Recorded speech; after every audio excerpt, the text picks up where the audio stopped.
Okay, people. So our first review of the day is going to be for the Joel and Ethan Coen film, "Oh Brother, Where Out Thou." "Oh Brother, Where Out Thou" there is one of the films there from the iconic duo there. Maybe even underrated, this film there. Kind of gets lost in the sauce of Coen brother movies there that people talk about a lot. This movie tells the story of three convicts there. One is played by George Clooney, the one is played by John Turturro, and one is played by Tim Blake Nelson there, who are convicts who have escaped there. They're part of a chain gang, and they're in search of treasure there. A lot of money there that they're in search of to start a new life.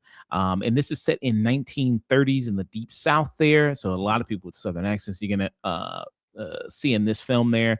And also with this film, kind of a loose adaptation of the Odyssey. That's why we're doing a review of it, because we have Christopher Nolan's The Odyssey that's coming out in just a few weeks there. So decided to take a look at some Odyssey adaptations, and this one popped up there. I've seen this movie before, but it's been a minute since I watched it, so it's kind of good to go back and check this film out there. Very good there. So with that, so yeah, I'm gonna pass around and get you guys' thoughts on "Oh Brother, We're Out There." Nick, what are your thoughts on this movie? Yeah, this is another one that I, remember watching when I was younger, not really knowing about the connection to the Odyssey, just kind of seeing it as this like very fun, very kind of like wacky and zany, like uh almost kind of Three Stooges-esque road trip comedy with, three, I think, all-time great actors with Clooney, Turturro, and Blake Nelson. And I think for a long time, this was probably my favorite Coen Brothers film. And revisiting it now, just getting sucked back into the world that they created with taking, elements of the Odyssey and putting it in this kind of world of the 30s American South, feeling like the vibe and the getting sucked into the music of it, especially just the opening montage. I hadn't watched this in a long time, and and I was humming along to the Big Rock Candy Mountain. Nice. What about you there, Neil?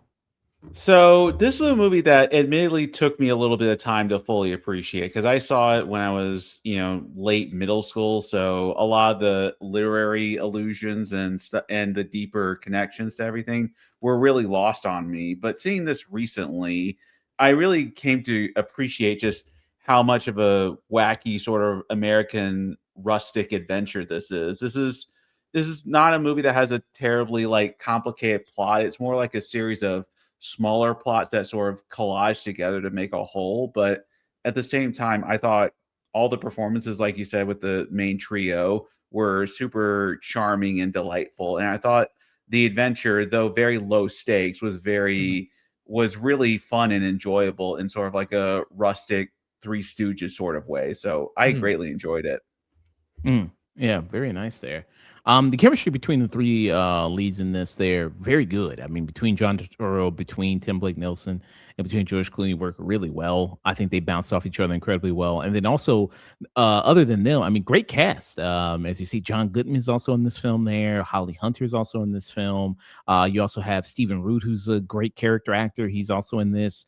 So yeah, all across the board, great character, a mix of good talent, character actors there that are also in this movie. Obviously, mentioned the Odyssey parallels in here. You do have George Clooney who's playing Ulysses there, which is I believe it's the Italian version there. Yes. So Ulysses is the Roman translation of Odysseus in the Odyssey. Yeah. And then this is also kind of a quasi musical there, a little bit, being also a comedy / crime film. Now they don't sing their parts. Now Tim Blake Nelson does sing one song there, but his voice is dubbed when they do the singing there, so they have different singing voices there. I mean, even when they do the whole scene inside the recording studio that's run by Stephen Root, you can clearly tell that it's dubbed, because George Clooney does not sound like that. So so you can kind of tell with that, but it doesn't ruin it too much there. I think and the songs are really good, like you mentioned, like they're really well done. This soundtrack is quite excellent. It's like one of the few times I can think of that a movie soundtrack won Grammys just for how well constructed it is. So the soundtrack is a real standout. Yeah. And like you mentioned there, Neil, it's kind of like a collection of kind of smaller stories there, like people who they run into and people who they kind of pick up in their journey. For example, they pick up kind of a comparison to Robert Johnson there, famous, like there's a famous blues musician that was a rumor that he sold his soul to the devil, and that's why he was so good at playing the guitar there. So they call him Tommy Johnson in the movie there. That's played by actual real life musician Chris King there. Then also they bring in like a real life a gangster in the movie as well, who they run into, Babyface Nelson, who's George Nelson in that. And I recognize that actor. I can't remember place his name at the moment. Yeah, that Uh, was Michael Bottaluccio. Okay, gotcha. And looking at his resume, so he's been in some stuff I've seen there. He was in Teenage Mutant Ninja Turtles there, Mutant Mayhem. He was one of the voices there in that. Okay. And then he was also in Leon Professional there, And- Miller's Crossing.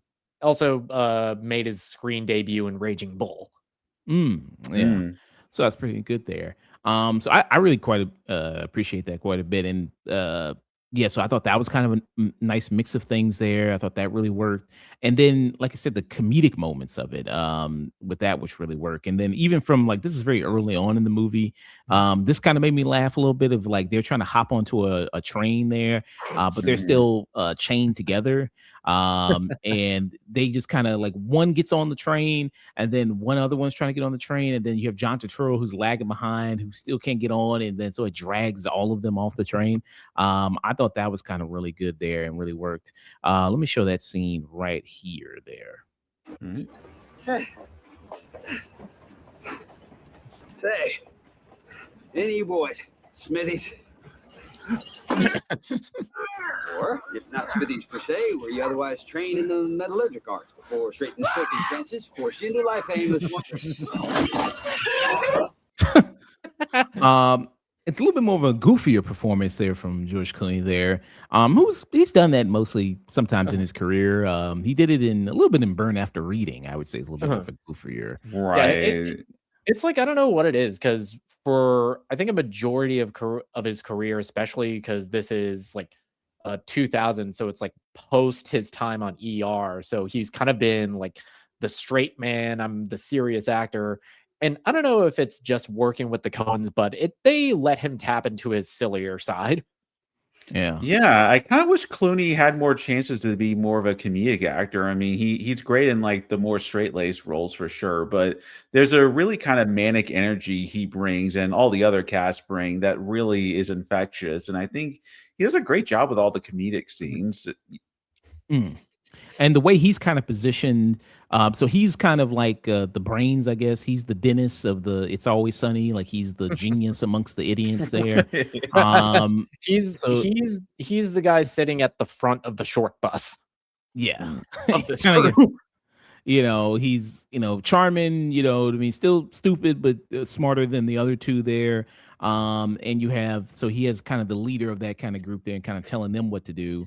But you have, so John Turturro kind of seems like he represents more of the fools there of that kind of follow Odysseus, and then you have Tim Blake Nelson there who kind of plays more of the betrayers there of Odysseus there, the people that come to usurp him, because that happens twice in the movie there, the beginning of the film and then also at the end, where he's kind of like, man, you just gotten us into one bad thing after another bad thing. Like, what the fuck is happening here? Especially in the movie where it gets revealed that there is no actual treasure, there is no actual money, that he's like, well, I kind of just lied to you because my wife is getting married and I can't let that happen. So I was going to break out, which led to a funny line from John Turturro where he says, like, I was going to get out in 2 weeks and I was going to be free. And like, now they tacked on. It's like one of those great comedic moments that, it would later remind me of the opening of Dungeons and Dragons. It's like after they escape, it's like, but we approved your pardon. Right. That worked really well there, because John Turturro's character ends up getting recaptured, and then he gets put back into the chain gang, and then they tacked on an extra 50 years on his sentence. So he says, like, I won't get out until 1987. That's when I'm going to get out. I will be 84 years old. So I thought that was kind of really good. And his ex-wife in this is played by Holly Hunter. Mhm. in this there. And she kind of obviously represents the Penelope Mhm. of the kind of movie there as well. What do you think about the supporting cast of this movie there, Neil? I thought all the supporting cast did a really good job. I thought Holly Hunter was good in the role as being like sort of a more like completely over it sort of wife of George Mhm. Clooney and his antics. But the main standout for me is John Goodman, who plays a character who's like pursuing them basically the entire movie and is like the Cyclops in this Odyssey parallel. And I thought, John Goodman is always great in everything he's in, especially a Coen Brothers movie. And I thought they really, there's not a lot of like drama in this movie, but I thought they Mhm. like really played with the comedic elements well that Clooney and the trio set up, but also bring a lot of good like tension and like foils for them to overcome. And I thought they all did a great job with setting that up. Mm. Yeah. You mentioned John Goodman's character. So his Big Dan is what his character, like you said, he represents the Cyclops in the movie. And then he meets them. They're at a restaurant. And then good talker, just like George Clooney's character there, Ulysses is. And they are out on like a picnic and kind of It's like joining, a eating. it's like a great comedic moment because Clooney is still kind of sucked into like this civilized conversation. Meanwhile, Big Dan is already like hit hit Delmar in the face with a branch, and he's just kind of looking at him dumbfounded. Yeah. And this is the scene right here. Too, Big Dan. No doubt, brother. I figured it's a restaurant. That's why I invited y'all out here for this advanced tutorial. Like he's not Come on, even Big Dan. reacting. Don't break. You're good, Big Dan. I just take your show cards.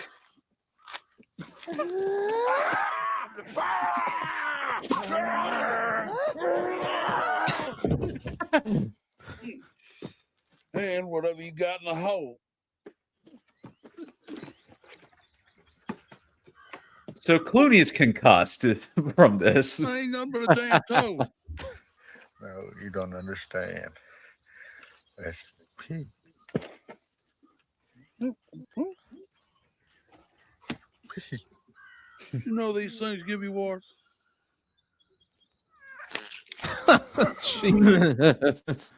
And the toad is significant because after they run into some what they think is sirens there, they think that the sirens turn John Turturro's character Pete into a toad there, so they carrying around this toad, thinking it's actually their friend Pete there. Um, Right. but yeah, John Goodman is really good. He shows up for a little bit, then he also comes back in the movie where there's a big like clan scene in the movie there, and they end up trying to rescue Tommy Johnson there. And he makes an appearance again in that, and there he's able to like smell them. He's able to kind of smell them. It's kind of a running thing also that George Clooney's character, everybody can recognize his pomade there. Like it's very recognizable and has a distinct smell. That's how like when the sheriff tries to track him down, the dog is using the pomade to do that, which I thought was really good there. What did you think about the supporting cast in the movie there, Nick? Oh, the supporting cast, as much as, I think this movie gets remembered for the three leads with Clooney, Turturro, and Nelson.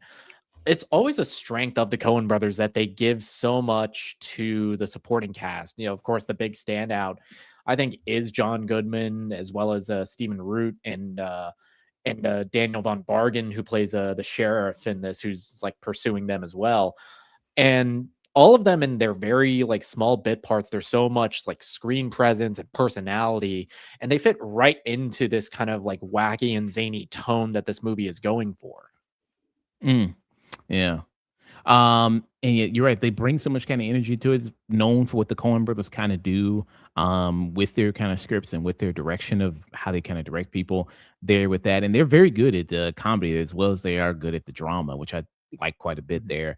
And I've seen many of Coen brother movies there. I think, and this was at this point when they did Old Brother Out There in like the 2000, they've already done Big Lebowski, which was a comedic crime film there. They've already done Right. Fargo, The Hudsucker Proxy, Barton Fink, Miller's Crossing, Raising Arizona, and Blood Simple already. So they've Mhm. already done many films there already with that. For you, Neil, I mean, where would you kind of place this one in their filmography there?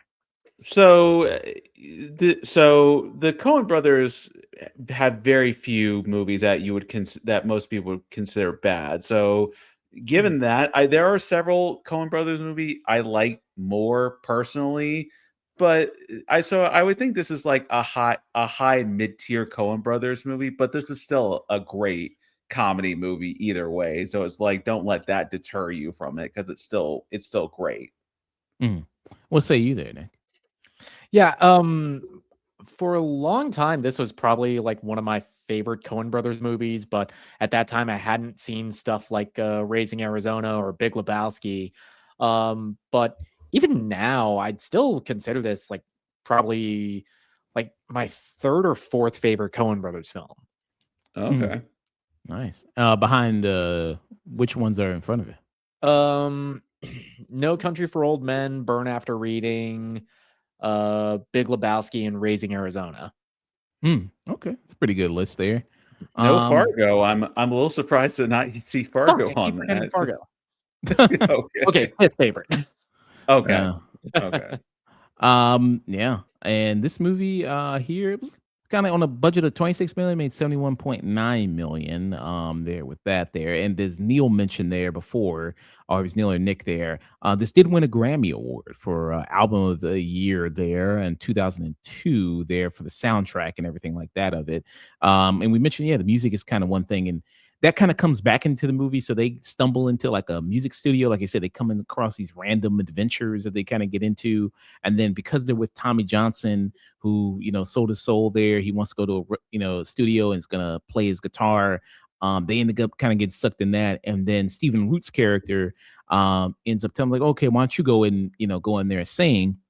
And it's kind of interpreted, I guess Stephen Root is supposed to represent maybe Homer himself. Mhm. I don't know what you guys' interpretation of his character and his relation to the Odyssey. What do you think about that? Is he maybe supposed to be that? Yeah, I think he's supposed to be Homer in the Odyssey. Gotcha there. And I'll play a little bit of this song, because it is pretty nice. It's a pretty good one. So this is the main song of the movie here. It's a fucking banger. Mhm. I am a man of constant sorrow. They had them lips like crazy, huh? I bid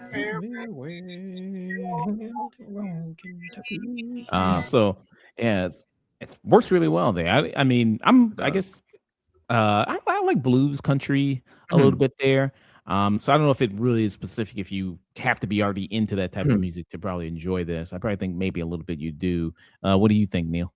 Yeah, I don't really know if this will like make more fans of the blues genre, which I'm admittedly not an expert in by any means. But at the same time, I think as music, it's really well constructed. The lyrics are Mhm. really interesting and lyrical, and I thought they just really sold the atmosphere of this adventure they're on very well. So as its job as part of the cinematic experience of Oh Brother, Where Art Thou, I think it Mhm. works wonderfully in that context. Mm, okay. And then award wise, because Coen Brothers, anytime they make a Mhm. movie, always awards that come away there. But this movie at Right. the Academy in 2001 there, so it was nominated for Best Adapted Screenplay and Best Cinematography, but it did Mhm. not end up winning there. And then what do you guys guess won that year? 2001, what can you guess for Best Adapted Screen? 'Adapted 2001. screen.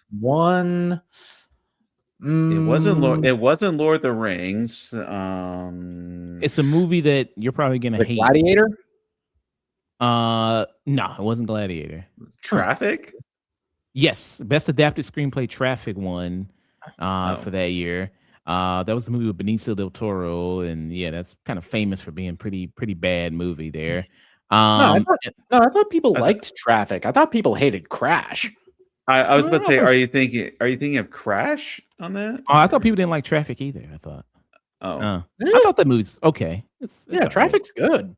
And then for best cinematography, what do you guys think about that one? What do you think won that? That was 2000. that was Gladiator. No. Yeah, it wasn't Gladiator. No. Wasn't? It was a martial arts okay. movie. Crouching Tiger.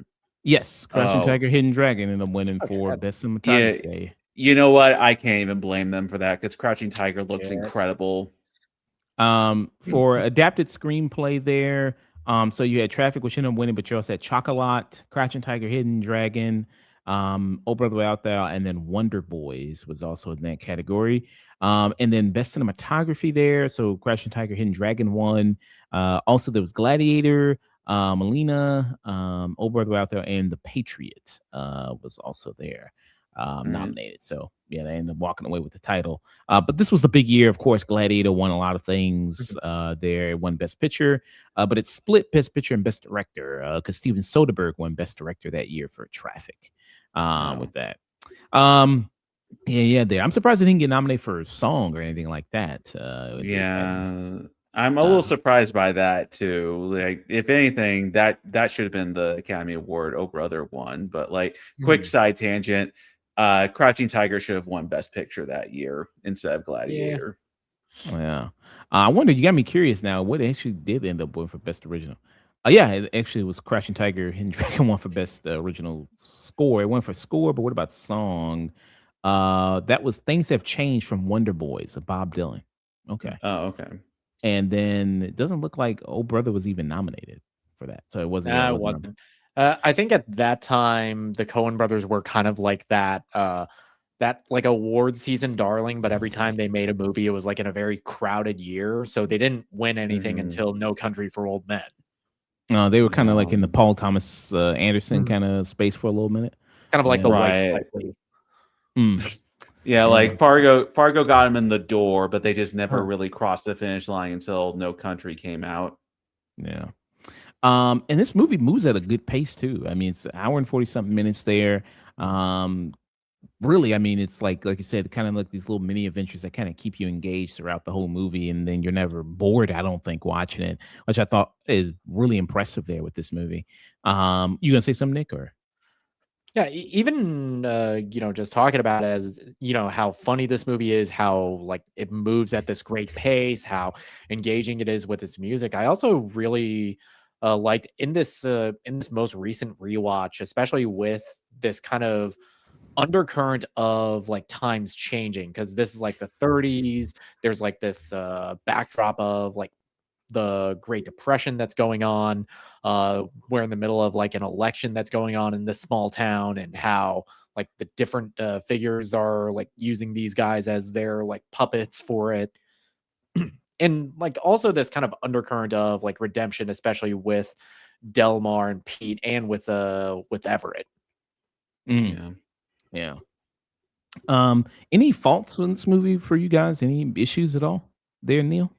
Not really. I don't think the ending is as strong as it could have been, but it's very minor, and plus it kind of fits with the whole structure of the story being more like small stories that add up. But other than that, I honestly can't really think of anything I had too much of a contention with. Okay. Another kind of bit there of even Clooney does a lot of good physical comedy in this as well there, which I think kind of really works. Especially you see this in the scene where he fights the new husband of his wife there, which I think really works. I'm gonna put a little bit of that. Fights is a very strong word. Let's take a look here. What are you? I'll tell you what I am. You ain't bona fide. Yes, and you can't marry him. And I am, and I will. Tomorrow. I got to think about the little Warvey gals. They look to me for answers. Vernon can support them and buy them lessons on the clarinet. The only good thing you ever did for the gals was to get hit by that train. Hey, the worst she can say is no. Succubus. Whoa. You can't swear at my fiance. I didn't know You succubus can't was a marry swear word. my wife.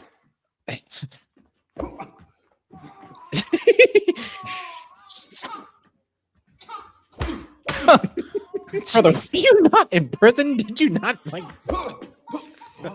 What kind of fighting style is this? Like, no type of guard, no type of just protecting your face, like nothing here. Jake Paul just found his next opponent. Jesus. But yeah. Man, you think being in prison he'd learn how to like throw a punch, effectively, but guess not. Guess he was, he was a talker, I guess. He's good at that at least. Yeah, Good at- this is why we say this is a loose adaptation of the Odyssey. Right. So Nick, what will be your final thoughts and rating for Old Brother Where Out Thou? Yeah, when I was younger, this was one of my favorite Coen Brothers movie. This was an absolute delight to revisit. It's like so engaging. It's infinitely rewatchable. As much as I loved it the first time, I'll still love this movie like all the time. It's engaging, it's hilarious, it's like dramatic when it needs to be, and it moves at such this like amazing pace. It's shot so beautifully. The fact that it took so long for Roger Deakins to win an Oscar for cinematography, it's kind of one of the great crimes of the Academy. And this is one of my favorite movies. I gotta give this cinema. I adore this film. All right. Wow. Okay. Good. What about you there, Neal?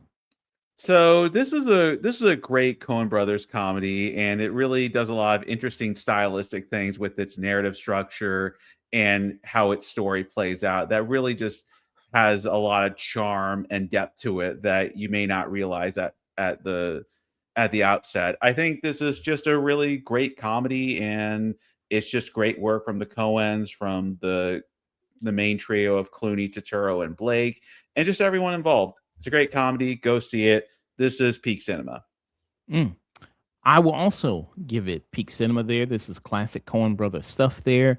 Like I said, I mean, listen off even the movies they did before this movie. I mean, banger after banger after banger. You had Big Lebowski, you had Fargo there, even their first movie, Blood Simple, is a really great movie there. So, I mean, really amazing stuff there with the Coen Brothers and their filmography. Like I said, it's hard to pick a bad Coen Brothers movie there. And when you start ranking all their movies, it's just like, well, Coen Brothers, plural.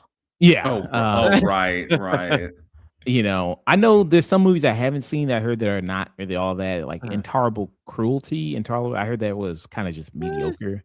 I liked it. I mean, I like it more than I liked the Lady Killers. I hear that. I hear that's their worst one, right? Lady Killers. And then there was one, Hail Caesar. I heard that one wasn't very strong. I liked Hail Caesar. Yeah. I don't remember anything about Hail Caesar, to be honest. But yeah, so with this movie, it's watching it again, I was like, man, I really do love this. Love the music, love the humor, and I love the chemistry between the cast there. This was a fantastic movie. Yeah, I would definitely give it a peak. Hey, this is cinema from Nick, a peak from Neal, and a peak from me for Old Brother Where Out Thou.